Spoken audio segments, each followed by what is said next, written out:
Bonjour, je suis heureuse de vous accueillir dans notre série de webinaires qui s'adresse plus particulièrement aux clients du secteur public bénéficiaires des marchés UGAP. Aujourd'hui, AWS est disponible au catalogue du marché de services d'informatique en nuage, cloud externe, de l'UGAP attribué à Capgemini, partenaire AWS. Ce marché soutient la stratégie cloud de l'État et sa doctrine d'utilisation des services cloud pour en faciliter la commande. Cette série a pour but de vous présenter comment le secteur public français peut tirer le meilleur parti du cloud AWS pour transformer le service à l'usager. Dans ce webinaire, Marco Maximovic, notre expert en achat public, va vous faire découvrir comment s'inscrit ce nouveau vecteur contractuel dans votre stratégie d'acquisition et comment y avoir recours pour accélérer vos projets. À vous, Marco. Eh bien, merci beaucoup Estelle. Bonjour à tous. Je suis ravi de participer à cette session avec vous, pendant laquelle je vais effectivement vous parler de la présence d'AWS au catalogue de l'UGAP. Pour animer cette session, je suis accompagné par Nathalie. Bonjour Nathalie. Bonjour, eh ben Marco, pour démarrer, moi ce que j'aimerais comprendre, c'est en quoi l'acquisition du cloud diffère de l'acquisition des SI traditionnels. Alors, je vais commencer par revenir un petit peu sur le cloud et sur les grandes caractéristiques du cloud AWS en particulier. La première grande caractéristique, c'est l'élasticité, qui est souvent associée et qui est associée chez AWS au paiement à la consommation. L'élasticité, c'est la capacité pour vous, en tant que client, d'avoir des ressources informatiques qui s'ajustent au plus près de votre besoin. Et le paiement à la consommation, c'est le fait de ne payer que ce que vous utilisez au moment où vous l'utilisez. C'est une caractéristique essentielle du cloud AWS. Une autre caractéristique qui est importante, c'est l'agilité et la rapidité. Avec le cloud AWS, vous pouvez implémenter des projets de manière rapide et agile. Nous mettons en service régulièrement des centaines de nouvelles fonctionnalités et des centaines de nouveaux services. Et pour vous, en tant que client, il est important que vous puissiez avoir accès à cette agilité et à cette rapidité pour avoir des projets qui sont toujours avec les meilleures fonctionnalités et le meilleur état de l'art. Enfin, dernière caractéristique dont j'aimerais parler, c'est les économies d'échelle. AWS propose une infrastructure mondiale et grâce à cette infrastructure mondiale, nous pouvons constamment diminuer nos coûts grâce à des économies d'échelle et les répercuter à vous, nos clients finaux, et donc baisser nos prix régulièrement. Depuis que nous existons, depuis 2006, nous avons déjà procédé à 85 baisses de prix sur notre catalogue. Voilà donc pour ces grandes caractéristiques, je dirais, du cloud qu'il est important de resituer avant de parler d'acquisition. Si je parle maintenant d'acquisition, il y a différents périmètres d'intervention qu'il s'agit de bien comprendre, avec des responsabilités qui sont distinctes. À la gauche, sur la gauche de cette présentation, vous voyez donc ce qu'on peut appeler la fourniture de technologie. C'est ce que nous proposons, nous, en tant que fournisseurs de cloud. Nous allons proposer des services d'infrastructure, des services de plateforme, comme plateforme as a service, des services de transfert, des services de supervision, de sécurité, etc. Nous allons également pouvoir proposer des services de type SaaS, par exemple de travail collaboratif ou des applications de messagerie. Ceci est la fourniture de technologie. Néanmoins, cela ne permet pas de faire un projet en entier. Nos clients, la plupart du temps, et souvent dans le secteur public, ont besoin d'accompagnement. Typiquement, préparer une feuille de route, analyser des besoins, clarifier ses besoins, les préciser, gérer son projet, concevoir des architectures, concevoir des solutions, développer, intégrer, migrer évidemment, et puis ensuite, pendant la phase d'exploitation des applications, bien sûr, administrer, exploiter, optimiser les coûts en permanence et gérer le système d'information. Donc ces différents périmètres d'intervention sont importants à comprendre lorsque vous allez définir votre stratégie d'acquisition. Alors, il n'y a pas une stratégie d'acquisition dans l'absolu, il y a plein d'options et c'est à vous, en tant que client, de décider quel est le modèle qui convient le mieux à votre organisation. Pour faire simple ici, je vous propose d'examiner rapidement les deux extrêmes. Vous avez l'accès au catalogue de services cloud qui est sur la gauche de cette présentation. Dans ce type de modèle, vous allez tout simplement accéder aux services AWS et consommer des services en ayant la responsabilité de l'utilisation de ces services et de leur intégration au sein d'une solution pour vos utilisateurs ou pour le citoyen dans le cadre des entités publiques. Ce modèle-là demande que vous ayez des compétences soit en interne, soit en externe en matière de cloud, d'intégration et d'exploitation de solutions.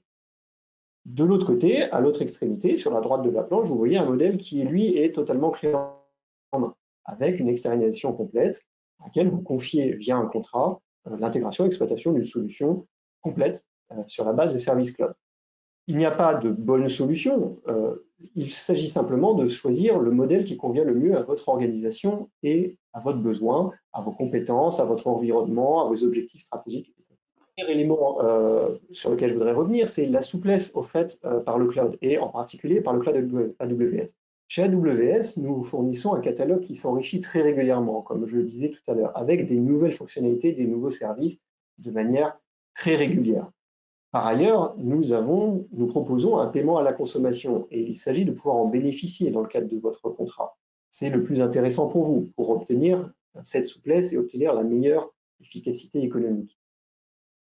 Ensuite, nous proposons de nombreux dispositifs de remise. Par exemple, ce qu'on appelle les instances réservées ou les savings plans qui vous permettent, lorsque vous vous engagez par exemple à utiliser EC2, notre service de machine virtuelle, par exemple sur 1 an ou sur 3 ans, vous pouvez accéder jusqu'à 70% de réduction par rapport au prix que vous aurez payé sans cet engagement. Et enfin, comme je disais tout à l'heure, la baisse régulière de nos prix, que nous implémentons régulièrement grâce à nos économies d'échelle.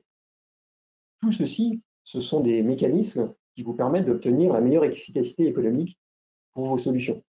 Et donc, il s'agit, dans le cadre de votre stratégie d'acquisition, d'y avoir accès. Merci Marco, c'est très clair. Donc j'ai bien compris que l'acquisition dans le contexte des marchés publics était spécifique, mais ce que j'aimerais maintenant comprendre, c'est comment est-ce que le marché UGAP aide les clients à démarrer. Alors, pour cela, je vais revenir sur cette petite présentation que j'ai faite tout à l'heure avec les deux modèles. Le marché de l'UGAP, qui s'appelle marché service d'informatique en nuage ou cloud externe, concerne le modèle de gauche, c'est-à-dire que le marché de l'UGAP va vous proposer un accès au catalogue de différents fournisseurs de cloud et donc au catalogue d'AWS. Alors, plus précisément, ce sont environ 160 services AWS qui sont disponibles via ce marché à ce jour. Vous avez sous les yeux donc ici les catégories qui ont été définies par l'UGAP, qui sont des catégories de services et que nous couvrons entièrement. Donc, on va aller de la puissance de calcul, donc des machines virtuelles, à des services de stockage de réseau, par exemple, au titre des infrastructures, mais également donc des services de type plutôt plateforme à la demande, comme par exemple des bases de données, du middleware, du calcul sans serveur, des environnements d'exécution, des outils de développement, également des outils de haut niveau, des outils avancés, comme par exemple des outils d'analytique, des outils d'Internet des objets, IoT, ou de l'intelligence artificielle et du machine learning, qui sont des services que nous proposons chez AWS de manière très importante et très avancée.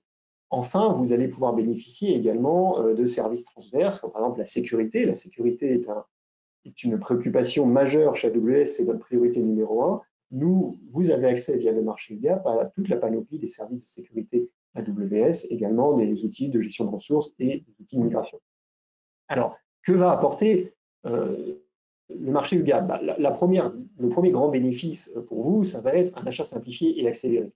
Il n'y a pas de procédure d'appel d'offres à réaliser pour accéder à nos services.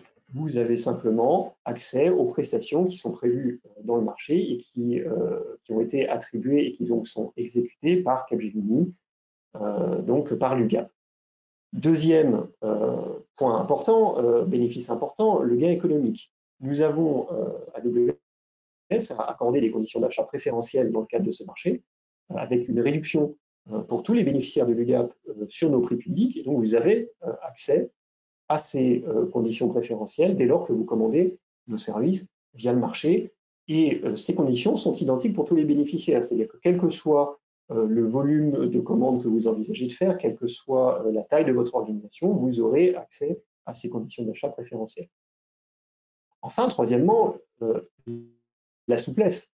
La souplesse dont je parlais tout à l'heure, la souplesse du catalogue, accéder à un catalogue qui s'enrichit très régulièrement, avec des mécanismes d'optimisation des coûts très avancés et très intéressants, avec également un paiement à la consommation qui vous permet de payer que ce que vous consommez effectivement. Tout ceci est accessible via le marché UGAP dont nous parlons dans cette présentation. Donc c'est effectivement très intéressant pour vous d'y avoir recours.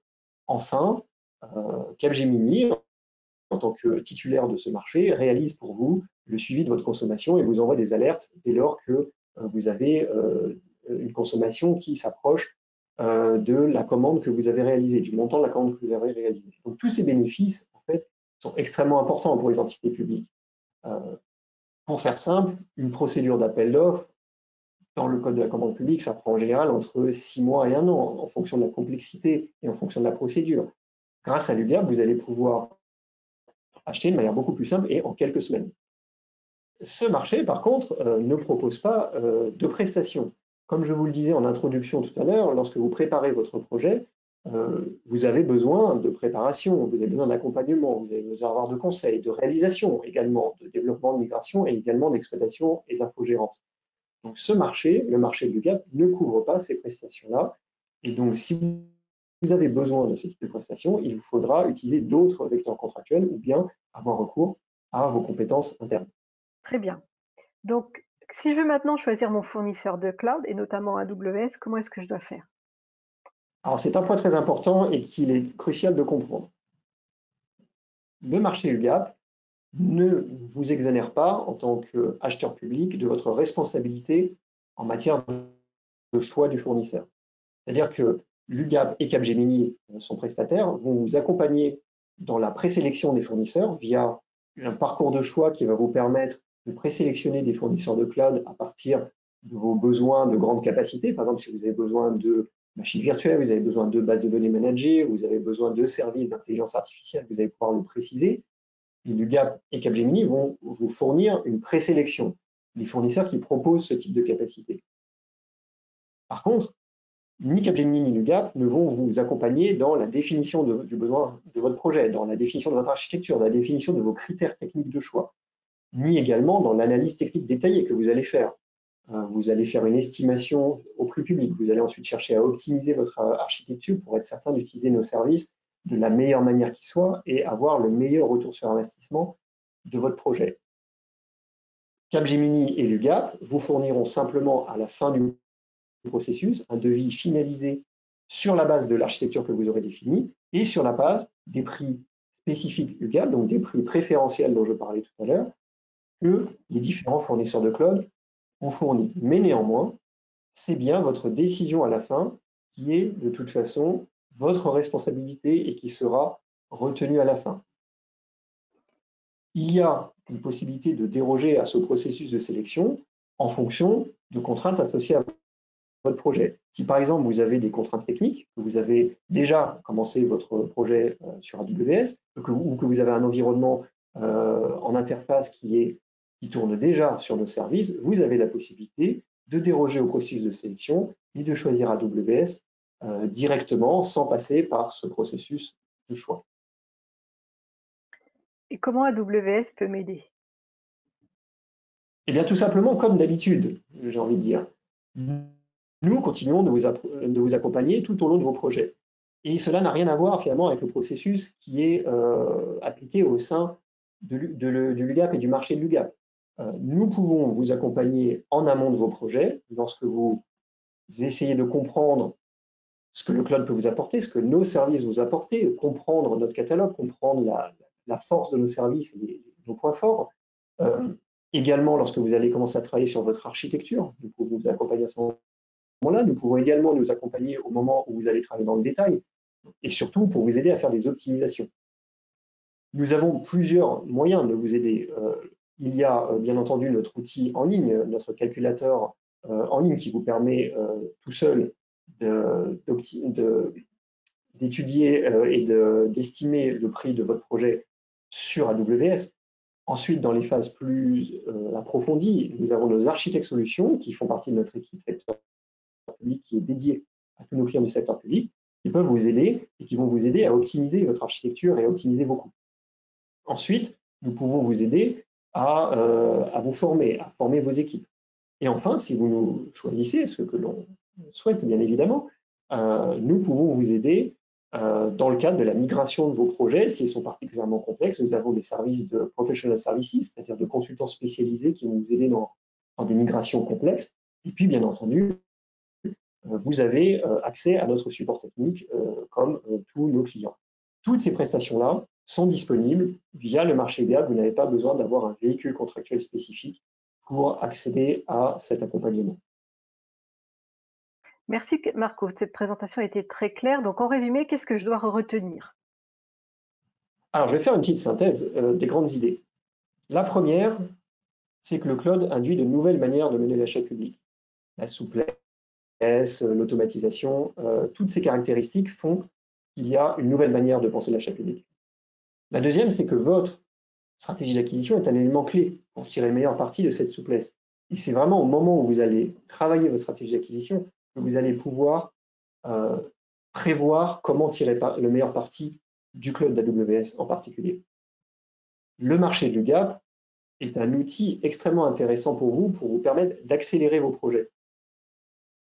Tout simplement en simplifiant et en raccourcissant la phase d'acquisition. Comme je le disais précédemment dans cette vidéo, vous pouvez passer de 6 à 12 mois de phase d'acquisition dans le cadre d'une procédure standard d'appel d'offres à quelques semaines, voire même moins si vous êtes très rapide et que votre projet a été préparé dans les meilleures conditions.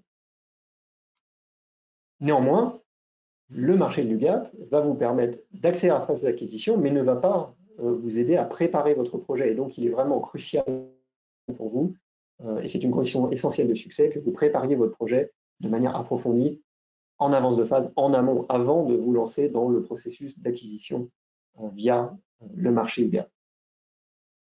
Et ce sera mon mot de conclusion. N'hésitez pas à vous faire accompagner.